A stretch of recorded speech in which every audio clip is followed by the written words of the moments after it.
dead. Narcissa Malfoy wasn't a completely bad person. She fell in with a bad crowd. She was arrogant, cold, and not afraid to be harsh. But her love for Draco was very much her saving grace. It became very obvious throughout the story that Narcissa's true allegiance was to her family, especially her son. Even it meant defying Lord Voldemort. So in today's video, we're going to cover up Narcissa's entire life, explaining her origins, family redemption, and the love for her family that drove her to abandon Voldemort and care only for her family's safety above all.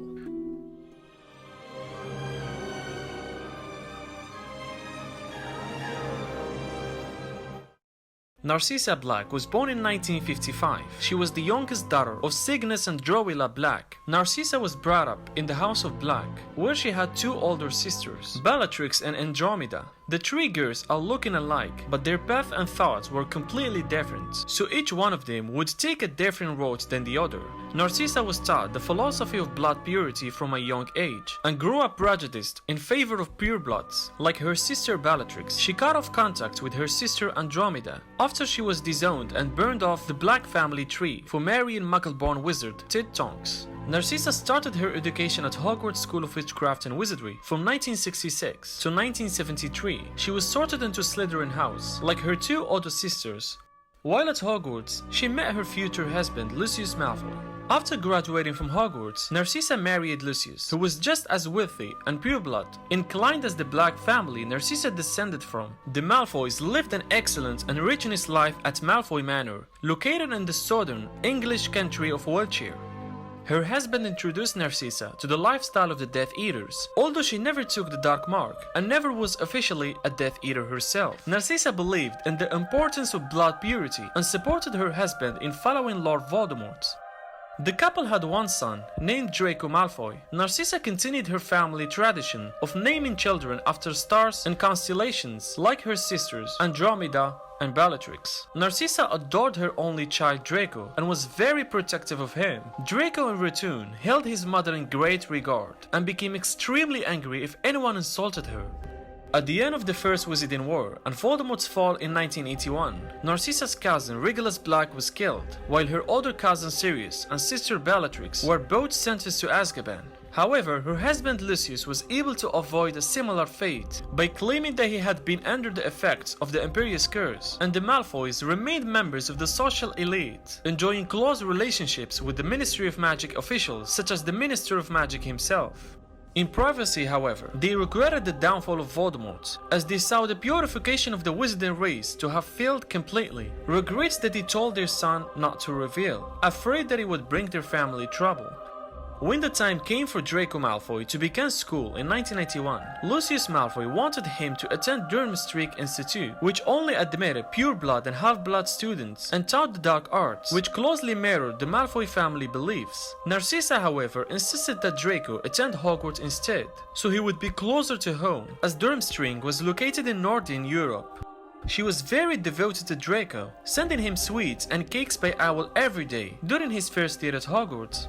Narcissa attended the Quidditch World Cup in 1994 with her husband and son, watching the game from Fuge Luxury Box. In 1996, her sister Bellatrix and brother-in-law escaped Azkaban. The same year, her husband Lucius participated in the Battle of Department of Mysteries in an attempt to acquire a prophecy for Lord Voldemort, who had returned to power the previous year. Narcissa provided Voldemort with the information about Harry and Sirius' connection to get Harry there. She gained the information, however, from Kreacher the House Elf, who gave it to her because she was a Black by birth and because she was lovely to him and treated him more kindly than her cousin Sirius. This resulted in the murder of Sirius Black by her sister Bellatrix. Voldemort was furious with Lucius, who had led the efforts both for failing to obtain the prophecy and for the consequences of that night, which included the Dark Lord's return being recognized by the Ministry of Magic and many of his Death Eaters being sent to Azkaban, including Lucius himself. Though her sister Bellatrix managed to escape imprisonment, Narcissa was distraught over her husband's imprisonment as well as Voldemort's later treatment of her family.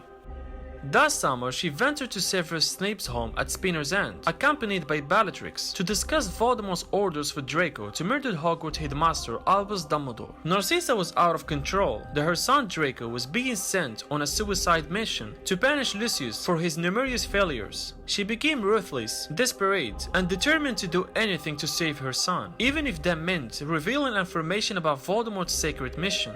Despite the pleading of her sister to go back, Narcissa begged Severus to make an unbreakable vow, which ensured that he would watch over Draco during his efforts. She also made him vow to execute the plan himself, should Draco fail to do so.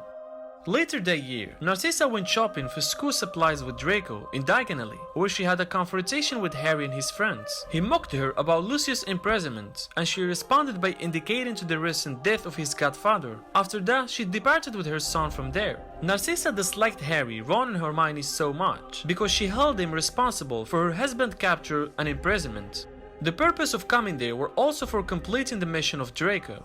Throughout the school year, her son Draco enacted a series of unsuccessful attempts to kill Dumbledore, like delivering the cursed necklace to Dumbledore, the poisoned bottle of drink, and the last one eventually resulted in the Battle of Astronomy Tower, and Snape's fulfillment of his vow to Narcissa.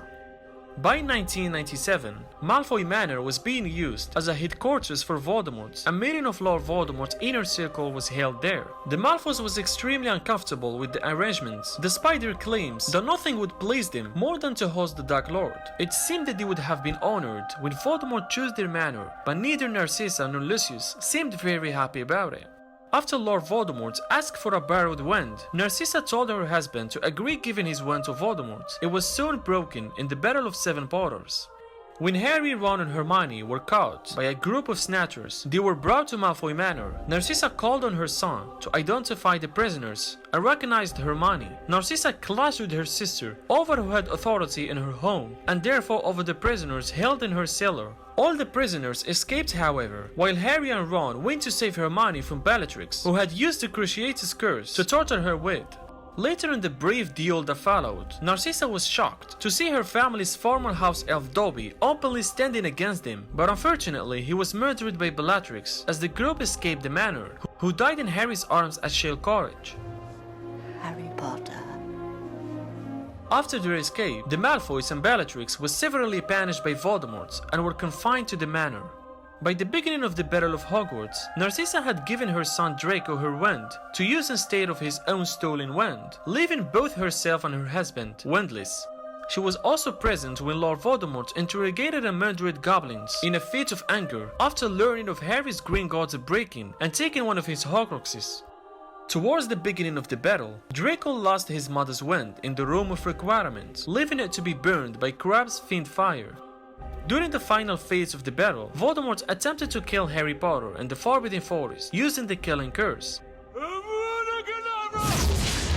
Voldemort asked that someone check to see if Harry was dead, a demand no one wanted to perform. Perhaps seeing an opportunity to discover her son's current condition, Narcissa volunteered. Seeing that Harry was still alive, she used the opportunity to secretly ask Harry if he knew of Draco's well-being. In a whisper, she asked if Draco was still alive. When Harry replied that he was, Narcissa betrayed the Dark Lord and claimed that Harry Potter was dead. She knew the only way she would meet with her son Draco is by going back to Hogwarts, thus proving she loved her family more than she supported Voldemort. I think the reason why Narcissa was able to lie to Voldemort because she was doing it out of love for Draco, and Voldemort couldn't see this. In fact, Narcissa showed on more than one occasion that she would happily betray Voldemort to save Draco. When the battle resumed, Narcissa and Lucius abandoned the Death Eaters and searched excitedly for Draco.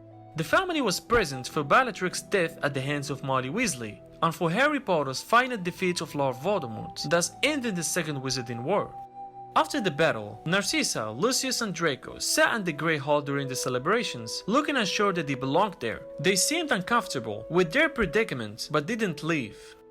Because of Narcissa's lie to the Dark Lord that saved Harry Potter's life in the Forbidden Forest, and Lucius and Draco's abandonment of Voldemort and his cause, none of them served time in Azkaban due to this, and all their crimes were forgiven.